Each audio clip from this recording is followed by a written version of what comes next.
Halo, assalamualaikum warahmatullahi wabarakatuh. Selamat datang kembali di channel Belajar Drive. Oke, teman-teman. Jadi pada video kali ini saya akan menceritakan sesuai pengalaman saya menjadi seorang supir ya.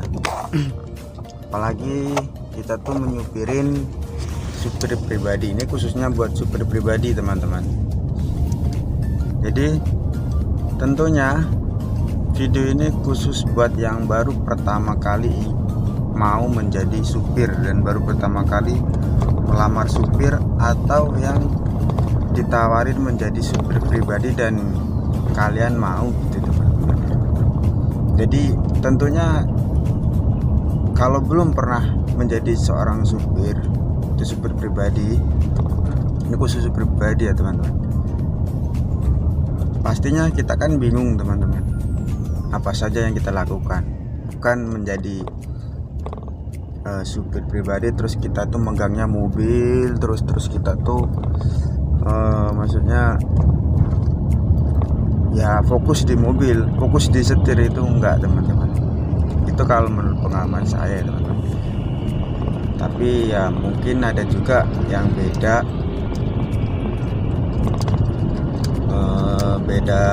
interviewnya ya, beda juga pekerjaannya, cuman rata-rata itu teman-teman. Jadi yang pertama itu teman-teman, ketika kita yang biasa dilakukan kalau jadi supir pribadi itu kan, kalau misalnya bawa mobil aja itu udah biasa lah ya kan, nggak usah kita ketahui namanya kita supir, ya pegangannya mobil teman-teman ya kan.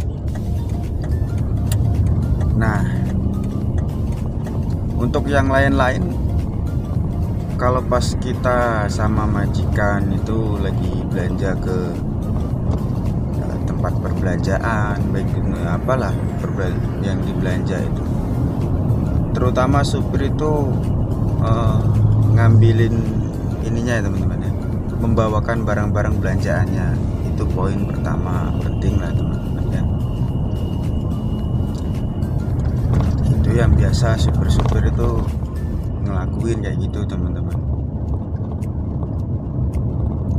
Dan yang kedua itu kalau nyuci mobil itu ya pastilah, namanya supir itu pasti kita nyuci mobil, ngerawat mobil, bersih-bersih mobil, itu tugas kita ya teman-teman.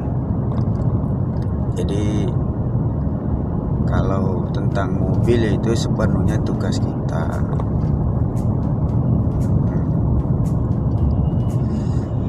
Yang ketiga menurut pengalaman saya,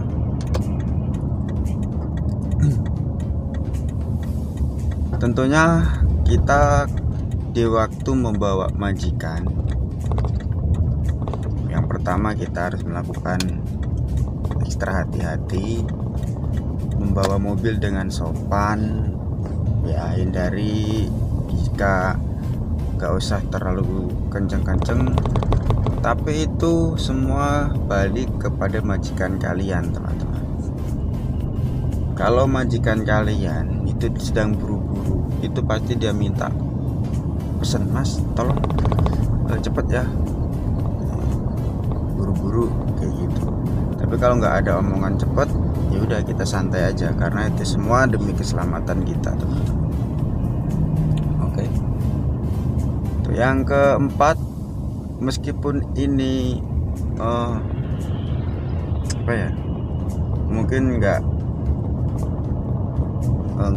ada nilainya, tapi ini nilai penting juga teman-teman bagi di mata majikan kalau menurut saya teman-teman ya.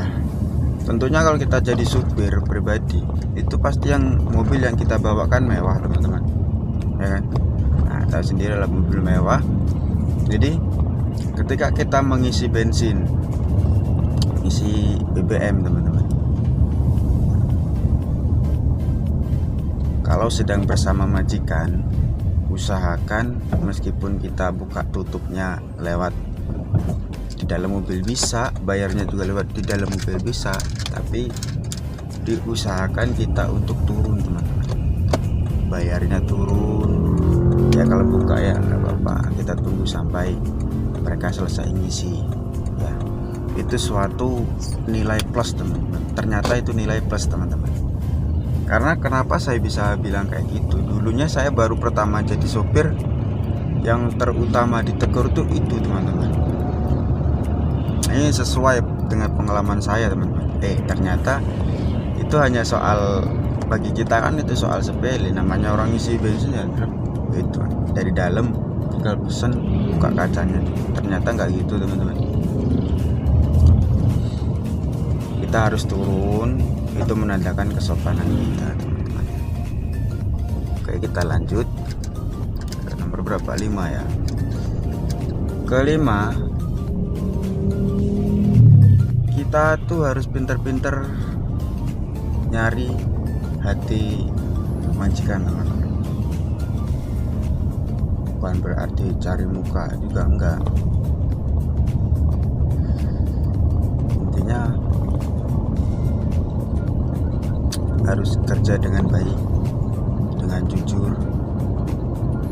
Nah, jujurnya seorang supir itu apa sih teman-teman? Paling kita disuruh ngisi bensin, disuruh isi BBM tanpa pengawalan bos ya, gitu.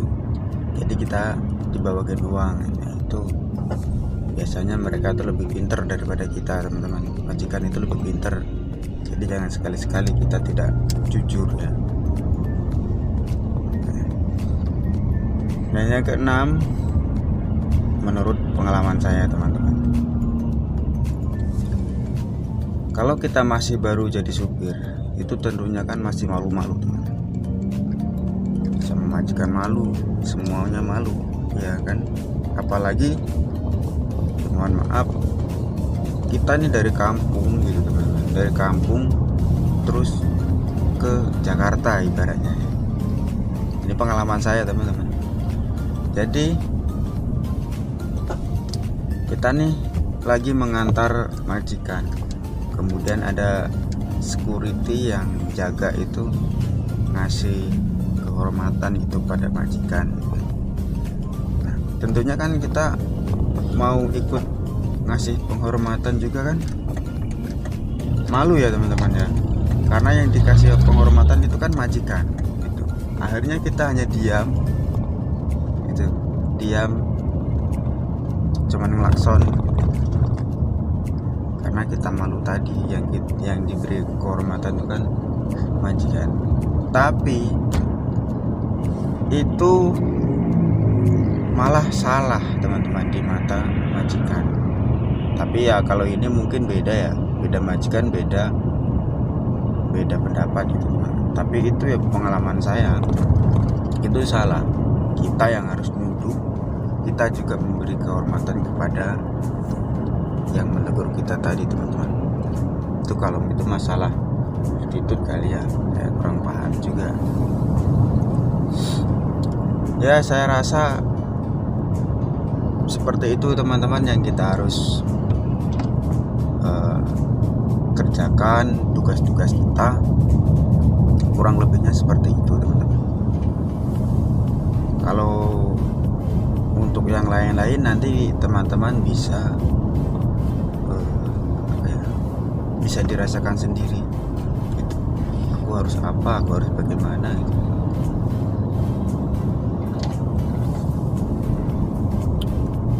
Yang penting kita jalanin aja dengan ikhlas. Kalau memang pekerjaan itu sesuai dengan apa yang kita interviewkan teman-teman. Tapi jika memang kerjaan itu tidak sesuai dengan interview kalian, ya kemungkinan besar kita kerja tuh pasti banyak unek-uneknya gitu teman-teman. Oke lah, yang kita bahas sudah selesai. Nah, buat teman-temanku, meskipun ini hanya omongan saja, tapi jika teman-teman itu benar-benar baru pertama jadi supir dan ingin rasanya menunjukkan agar tidak dapat kesalahan di dalam pekerjaan, itu pastinya teman-teman sharing. Tempat sharingnya di mana sih sekarang? Ya kayak gitu teman-teman ya. Nah, buat teman-temanku yang jika video ini bermanfaat bagi teman-teman sekalian, langkah baiknya kalau teman-teman memberikan saya subscribe, like, dan bila memberi kesan ataupun apa, silahkan komen di kolom komentar teman-teman. Saya pamit undur diri. Assalamualaikum warahmatullahi wabarakatuh. Kita lanjut di video selanjutnya.